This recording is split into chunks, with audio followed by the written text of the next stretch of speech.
Hello, my fellow cooking connoisseurs. Happy Tuesday. Today I will be showing you how to cook some chicken Parmesan. Chicken Parmesan is an Italian-American dish. It originated in America in the 20th century when there was a lot of Italians coming over to America. So that's pretty cool, if I do say so myself. To make it, it's a tomato sauce on top of a breaded and fried chicken breast usually, but I use thighs because they taste better. And then you have mozzarella cheese and Parmesan cheese on top of that. Also, sometimes people use bacon or other forms of pork that they mix into the sauce, which is pretty good, but I didn't end up doing that this time. As you can see, I'm making the sauce right now, and to do that, I simply used a can of tomato sauce. It was already blended, and a can of diced tomatoes, and then I used some Italian seasoning, some salt, some pepper, some garlic that you saw me cutting up. I didn't use all of that garlic, because that would be insane. I only used about 2.5 cloves, and some other generic Italian seasonings. Then I'm just going to let this simmer on the stove, the lid on sometimes, the lid cracks sometimes. Just let it reduce a little bit, just let the flavors just combine together over time. However long you have is good. I did mine for about an hour and a half, anywhere from 20 minutes to 3 hours. And if it ever gets too thick, you can just add a little bit more water. Make sure that you preheat your oil as you just saw me doing. And then now I'm going to bread the chicken. First, I get my breading station ready, bringing out the chicken, cracking eggs into the container. You have to make sure when you're working with raw meat and raw eggs that you're always keeping your hands clean and sanitary, so before you mess with anything else, make sure you wash your hands. And it'll be just a minute here for me to pull out the breading supplies.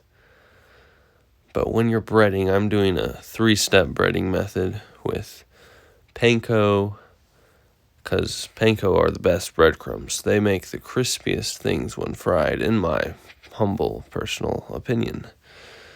But I'm pretty sure I'm right. And so you're going to start with flour. You're going to dunk the chicken, or whatever you're breading for that matter, into the flour. You get off all the excess flour, and then from there, you're going to dunk it in the egg and into the panko. And then you're going to let it sit until you're ready to fry in that preheated oil. Also, it's good to season your flour, season your egg, and season your breadcrumbs, because that'll just season the bird or whatever you're frying up, because no one likes bland food. So as you can see, I'm using a wet hand, dry hand method for this, where I touch the chicken, and I touch the chicken and the egg with one hand, and I try and just get flour onto the chicken and push breadcrumbs on the chicken before I grab it, so that my other hand stays dry. Because if you don't do that, one hand will be covered in sticky flour and egg and breadcrumbs, and it'll just be horrendous. And you'll try and walk across your kitchen to wash your hands, and it'll drip on the floor. It'll be just a safety hazard. You'll have to clean it up with harsh chemicals, have those toxic fumes in your house, and you don't want that. So use the 2-hand method. And then we're going to fry up the chicken that I just breaded.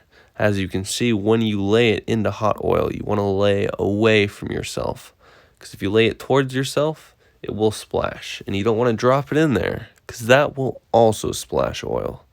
And no one likes burning oil splashing on you.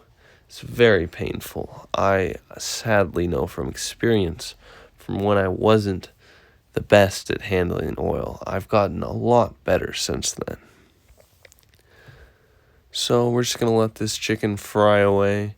Fry it for anywhere from 5 minutes, 7 minutes, until the outside looks good, until you poke it with a thermometer. It's at least 145, because we're going to finish it in the oven after this with everything on top for around 10 minutes to make sure internal temperature is good and your cheese is melted. Everything will be beautiful. So after you're letting it fry, you're eventually going to flip it. So I'm not doing a full deep fry here because I don't have that much oil in my house right now. So whatever you have, just make it work. If you want to do a full deep fry, that's cool. If you have a deep frying basket for specially deep frying it, that's also cool. If not, you can do it in any heavy bottomed pot. You want to usually leave about 2 inches to 3 inches at least above your oil to the top of your pot so that nothing boils over and gets onto your stove, because you wouldn't want that. And then as you can see, I'm just checking on the sauce, stirring it up. It looks good. Somewhere in here, you don't see it in the video, but off camera I tasted the sauce, made sure the flavors were good. Needed a little bit more spice, so I put in some more red pepper flakes. And with canned tomatoes, I also like adding about a teaspoon of sugar just to get rid of that canned flavor. It works great for me. And that sauce is just coming along beautifully. So after all of the chicken's fried up, we're going to pour out that sauce we just made wonderful. We're going to pour it onto our chicken. You see I have my cheese laid out. I have my little brick of Parmesan, and I have some fresh mozzarella. Any sort of mozzarella would work. I prefer this kind because it just melts better, in my opinion, and it tastes better. Really holds up in the oven. So as you can see, you just take the cheese, you layer it on top of the sauce, which is layered on top of your fried chicken.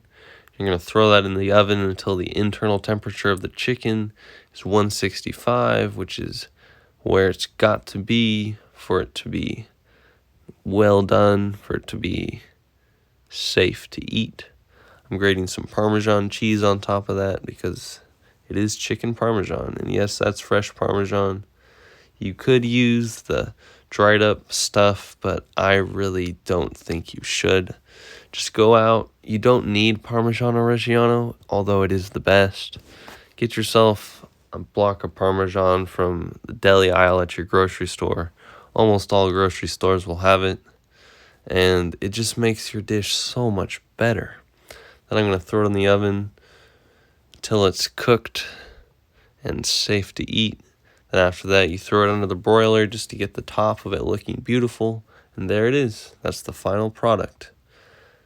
And all I can say is it was amazing. Not the best chicken Parmesan I've made, but for the time it took, it's up there.